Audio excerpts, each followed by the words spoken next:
Hello friend, स्वागत है आपका हमारे YouTube channel study smart IQ में। और मैं हूं सबा परवीन और आज हम फिर पढ़ने जा रहे हैं आरआरबी एनटीपीसी 2025 के लिए जीके जीएस की क्लास, जिसमें हम डिस्कस कर रहे हैं प्रीवियस ईयर क्वेश्चन। और ये हमारी क्लास 86 है। इससे पहले हम 85 क्लासेस से कर चुके हैं। सो आई होप आपको ये वीडियो पसंद आती हो, और ऐसे ही वीडियो देखने के लिए हमारे चैनल को लाइक करें, शेयर करें, सब्सक्राइब करें। तो चलिए स्टार्ट करते हैं क्लास। फर्स्ट क्वेश्चन है, निम्नलिखित में से किस नदी के खंड को 1988 में राष्ट्रीय जलमार्ग 2 घोषित किया गया था?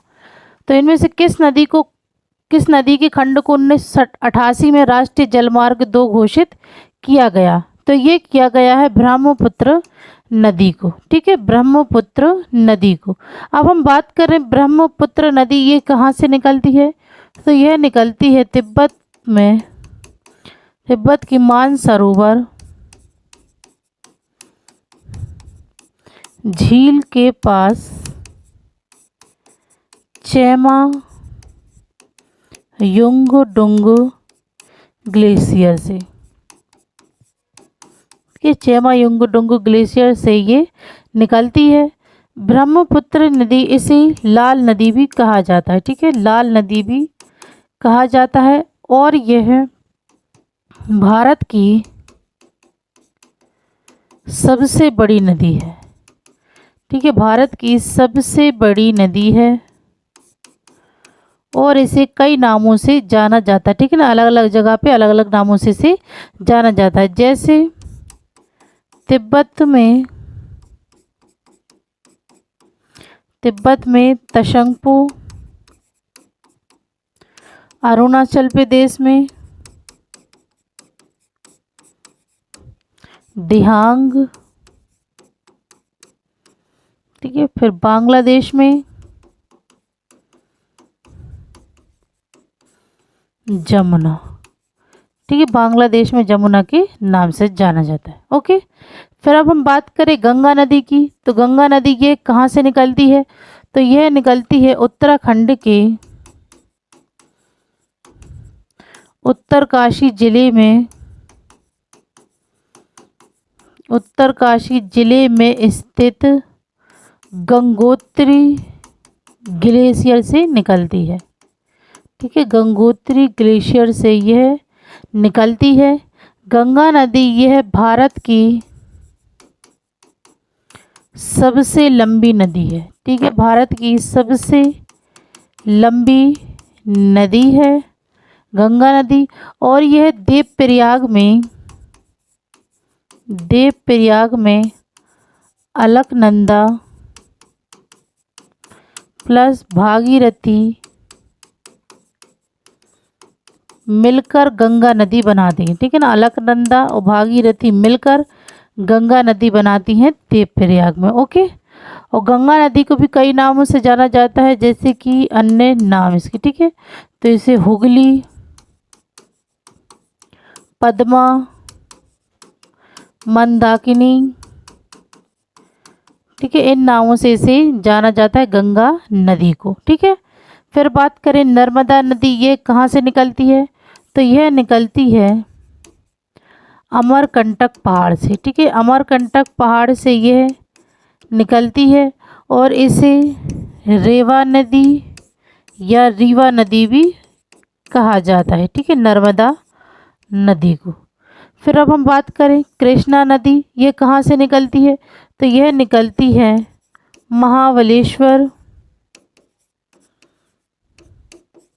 महाबलेश्वर सतारा महाराष्ट्र से। ठीक है, महाबलेश्वर सतारा महाराष्ट्र से यह निकलती है। ठीक है ना, कृष्णा नदी। ओके, चलिए नेक्स्ट है, किसने मोतीलाल नेहरू के साथ मिलकर परिषद की राजनीति में वापसी के लिए कांग्रेस के भीतर स्वराज पार्टी का गठन किया? सबसे पहले स्वराज पार्टी का गठन कब हुआ था? तो ये हुआ था 1 जनवरी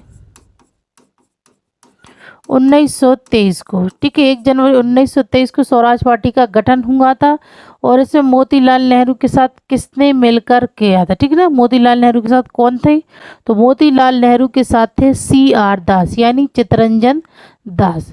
चित्तरंजन दास इन्हें देश बंधु भी कहा जाता है, ठीक है ना, देश बंधु भी कहा जाता है। इन्होंने ही मोतीलाल नेहरू के साथ मिलकर परिषद की राजनीति में वापसी के लिए कांग्रेस के भीतर स्वराज पार्टी का गठन किया था। ओके, फिर अब हम बात करें सुभाष चंद्र बोस की, तो सुभाष चंद्र बोस इन्हें नेताजी के नाम से जाना जाता है, ठीक है, नेताजी के नाम से जाना जाता है। और इन्होंने आज़ाद हिंद फौज को पुनः गठित किया, ठीक है ना, पुनः गठित किया था, ठीक है, सुभाष चंद्र बोस ने आज़ाद हिंद फौज को।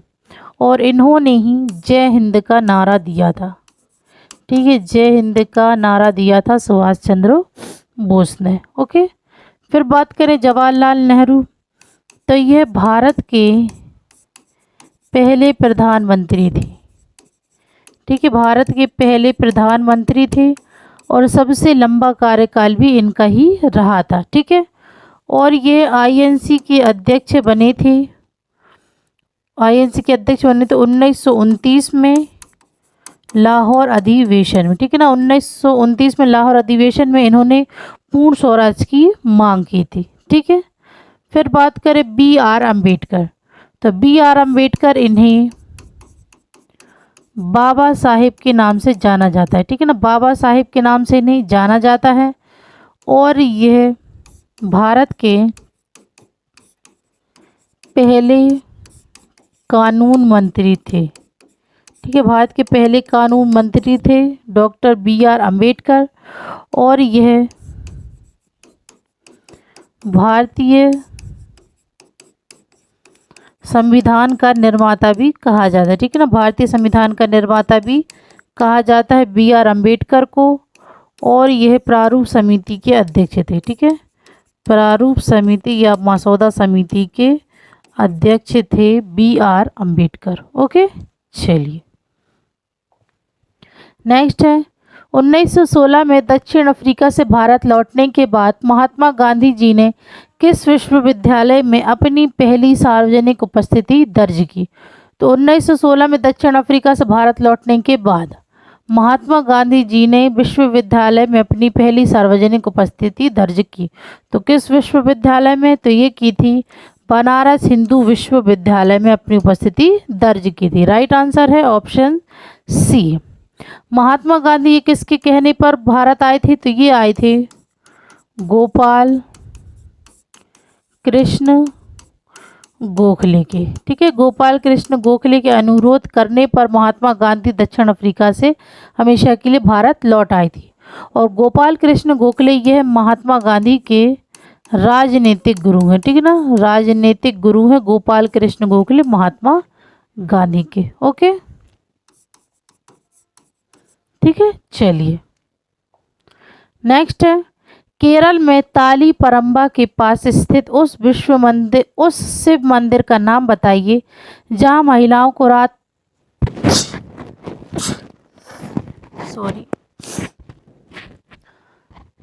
केरल में ताली परंबा के पास स्थित उस शिव मंदिर का नाम बताइए जहां महिलाओं को रात 8 बजे के बाद ही प्रवेश की अनुमति है।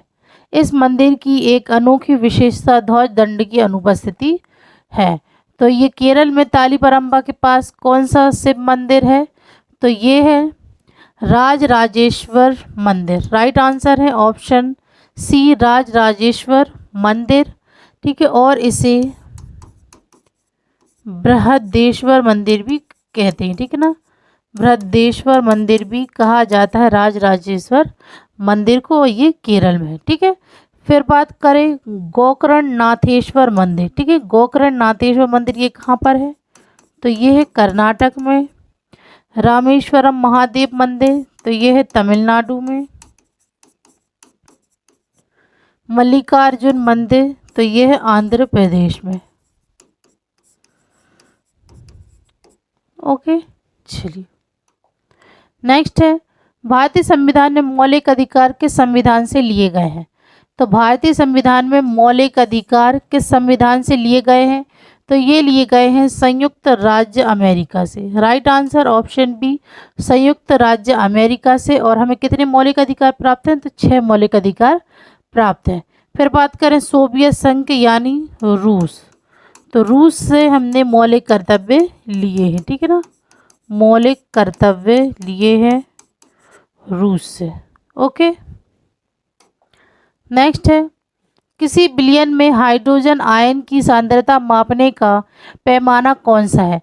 तो किसी विलयन में हाइड्रोजन आयन की सांद्रता मापने का पैमाना, तो सांद्रता मापने का पैमाना है पीएच पैमाना। Right answer option D. Next है, the nice guy who finished first किस प्रसिद्ध खिलाड़ी की जीवनी है? तो the nice guy who finished first, यह जीवनी है राहुल द्रविड़ की। राइट आंसर ऑप्शन है राहुल द्रविड़, ये पूर्व भारतीय क्रिकेटर थे। ओके, नेक्स्ट है, कैल्शियम ऑक्साइड का दूसरा नाम क्या है? तो कैल्शियम ऑक्साइड का दूसरा नाम, तो इसका दूसरा नाम है बिना बुझा चूना। राइट आंसर ऑप्शन बी, बिना बुझा चूना।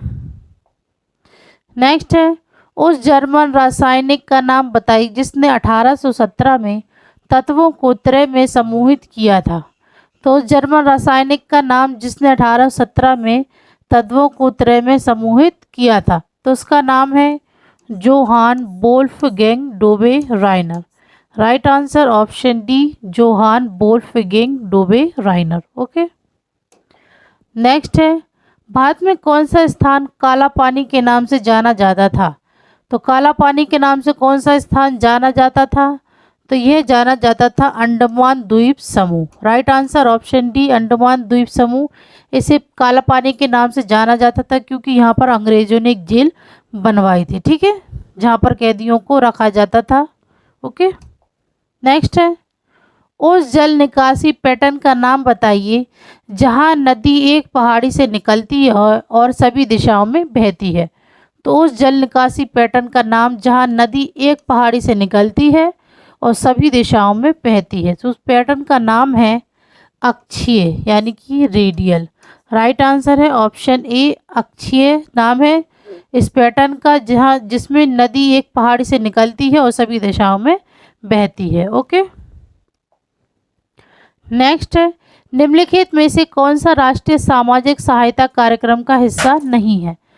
तो इनमें से कौन सा राष्ट्रीय सामाजिक सहायता कार्यक्रम का हिस्सा नहीं है? पहला है इंदिरा गांधी राष्ट्रीय विधवा पेंशन योजना, तो ये तो राष्ट्रीय सामाजिक सहायता कार्यक्रम का हिस्सा है।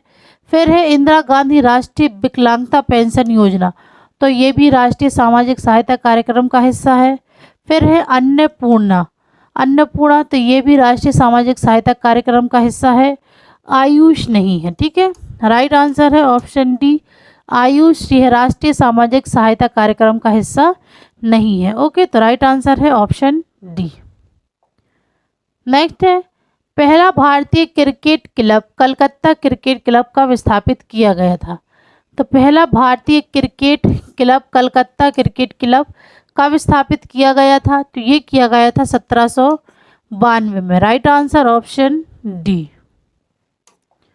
नेक्स्ट है, निम्नलिखित में से कौन सा आयनिक यौगिक का गुण है?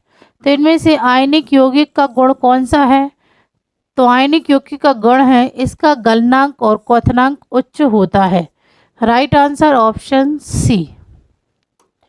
नेक्स्ट है, 1 अप्रैल 2019 को भारत के ध्रुवीय उपग्रह प्रक्षेपण यान ने EMI-SAT और 28 अंतर्राष्ट्रीय ग्राहक उपग्रहों का सफलतापूर्वक कहां से प्रक्षेपण किया है? तो 1 अप्रैल 2019 को भारत के ध्रुवीय उपग्रह प्रक्षेपण यान PSLV C-45 ने EMI-SAT और 28 अंतर्राष्ट्रीय ग्राहक उपग्रहों का सफलतापूर्वक प्रक्षेपण किया है सतीश धवन अंतरिक्ष केंद्र से। Right answer option D, Satish Dhawan अंतरिक्ष केंद्र। ओके, नेक्स्ट है, निम्नलिखित नोबेल पुरस्कार विजेताओं में से कौन वनों की कटाई से निपटने के लिए जमीनी स्तर पर आंदोलन के संस्थापक हैं? तो नोबेल पुरस्कार विजेताओं में से कौन है जो वनों की कटाई से निपटने के लिए जमीनी स्तर पर आंदोलन के संस्थापक हैं? तो ये हैं Wangari Maathai. Right answer option B Wangari Maathai. Next है, भारत में निम्नलिखित में से किस राज्य में रेट होल खनन अभी भी प्रचलित में है? तो किस राज्य में रेट होल खनन अभी भी प्रचलित है? तो ये है मेघालय में। ठीक है, राइट आंसर है ऑप्शन ए मेघालय। नेक्स्ट है, भारत में संयुक्त राष्ट्र पर्यावरण कार्यक्रम का कार्यालय कहाँ स्थित है? तो भारत में संयुक्त राष्ट्र पर्यावरण कार्यक्रम का कार्यालय कहाँ स्थित है? तो इसका कार्यालय है नई दिल्ली में स्थित। राइट आंसर है ऑप्शन बी नई दिल्ली। संयुक्त राष्ट्र पर्यावरण कार्यक्रम की स्थापना कब हुई थी? तो इसकी स्थापना हुई थी 1972 में। और इसका मुख्यालय कहाँ पर है? तो इसका मुख्यालय है नैरोबी केन्या में। ठीक है, नैरोबी केन्या में इसका मुख्यालय है। ओके, नेक्स्ट है, उस ब्रिटिश रासायनिक का नाम बताइए जिसने 1808 में द्रव्यमान के संरक्षण और निश्चित अनुपात के नियम पर अपना परमाणु सिद्धांत प्रस्तुत किया, जो पदार्थ के अध्ययन में एक क्रांतिकारी परिवर्तन था। तो उस ब्रिटिश रासायनिक का नाम क्या है? तो उसका नाम है जॉन डाल्टन। राइट आंसर है ऑप्शन डी जॉन डाल्टन इस ब्रिटिश रासायनिक का नाम है। ओके, नेक्स्ट है, निम्नलिखित में से कौन कैबिनेट मंत्री नहीं होता है? तो इनमें से कौन कैबिनेट मंत्री नहीं होता है? तो ये है रक्षा मंत्रालय में राज्य मंत्री, ये कैबिनेट मंत्री नहीं होता। Right answer option C. Next है, 1930 में किसने दलितों के दलित वर्ग संघ में संगठित किया और उनके लिए अलग निर्वाचन क्षेत्रों की मांग की? तो किसने दलितों के दलित वर्ग संघ में संगठित किया और उनके लिए अलग निर्वाचन क्षेत्रों की मांग की? तो इसकी मांग की थी बी आर अम्बेडकर ने। ठीक है, राइट आंसर है option C B R Ambedkar. अभी मैंने आपको बताया था कि इन्हें बाबा साहिब के नाम से जाना जाता है। ठीक है, और ये भारत के पहले कानून मंत्री थे। ठीक है, भारत के पहले कानून मंत्री थे और भारतीय संविधान का निर्माता भी इन्हें कहा जाता है। ठीक है, फिर अब हम बात करें अब्दुल गफ्फार खान। तो अब्दुल गफ्फार खान, इन्हें सीमांत गांधी, बाचा खान, इन नामों से इन्हें जाना जाता है। इन्होंने खुदाई खिदमतगार की शुरुआत की थी। ठीक है ना, खुदाई खिदमतगार की शुरुआत की थी। ठीक है ना, अब्दुल गफ्फार खान ने। फिर जवाहरलाल नेहरू, तो ये भारत के पहले प्रधानमंत्री और सबसे लंबा कार्यकाल इनका ही रहा था। ठीक है ना, जवाहरलाल नेहरू का। ओके, फिर है महात्मा गांधी। तो महात्मा गांधी के बारे तो इनका पूरा नाम क्या है? तो इनका पूरा नाम है मोहनदास करमचंद गांधी। ठीक है, मोहनदास करमचंद गांधी इनका पूरा नाम है। इन्हें महात्मा की उपाधि किसने दी थी? तो इन्हें महात्मा कहा था रविंद्रनाथ टैगोर ने। ठीक है, रविंद्रनाथ टैगोर ने इन्हें महात्मा कहा और इन्हें बापू भी कहा जाता है। ठीक है, इन्हें कई नामों से जाना जाता है, जैसे महात्मा, बापू, राष्ट्रपिता,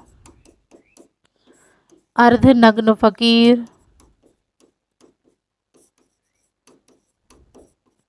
साबरमती का संत। ठीक है, तो इन्हें बापू किसने कहा? तो ये कहा था राजकुमार शुक्ला। ठीक है ना, राजकुमार शुक्ला ने इन्हें बापू कहा। राष्ट्रपिता इन्हें कहा सुभाष चंद्र बोस ने। सुभाष चंद्र बोस ने इन्हें बापू कहा। अर्धनग्न फकीर इन्हें कहा था विंस्टन चर्चिल ने।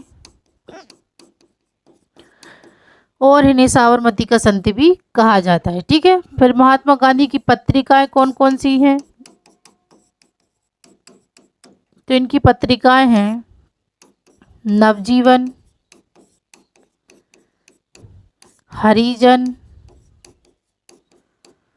यंग इंडिया,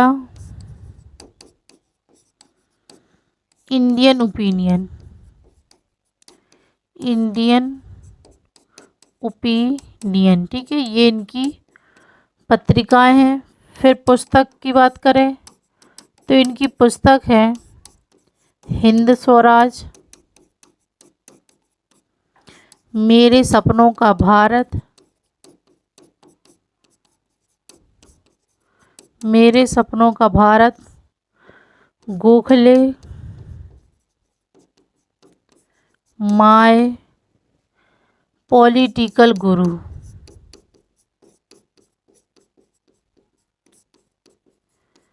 ठीक है, ये इनकी पुस्तकें हैं। फिर बात करें इनकी आंदोलन की। ठीक है,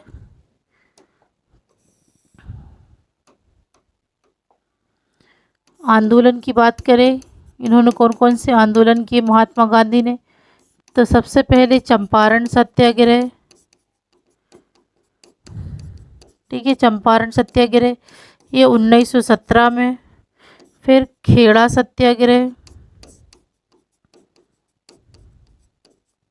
1918 में।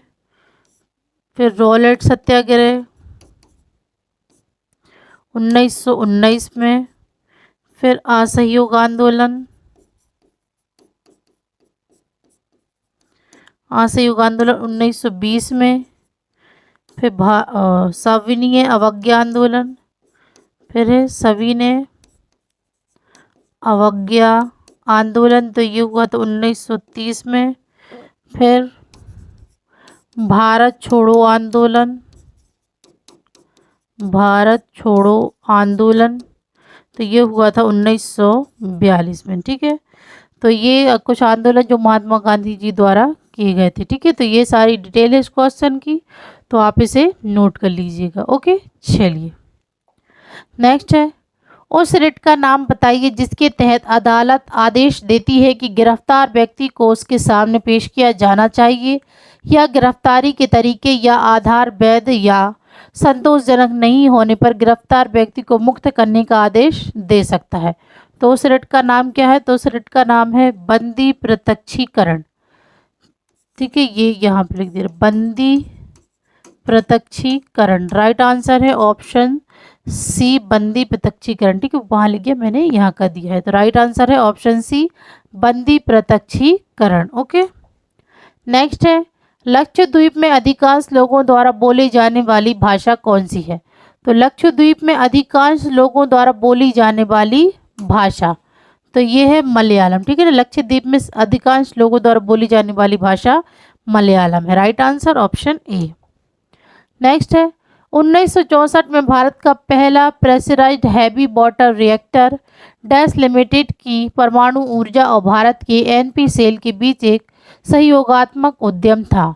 तो भारत का पहला प्रेशराइज्ड हैवी वाटर रिएक्टर यह किसके साथ था, तो ये था कनाडा। ठीक है, राइट आंसर है ऑप्शन डी कनाडा लिमिटेड की परमाणु ऊर्जा और भारत के एनपीसीएल के बीच एक सहयोगात्मक उद्यम था। राइट आंसर है ऑप्शन डी कनाडा। ओके,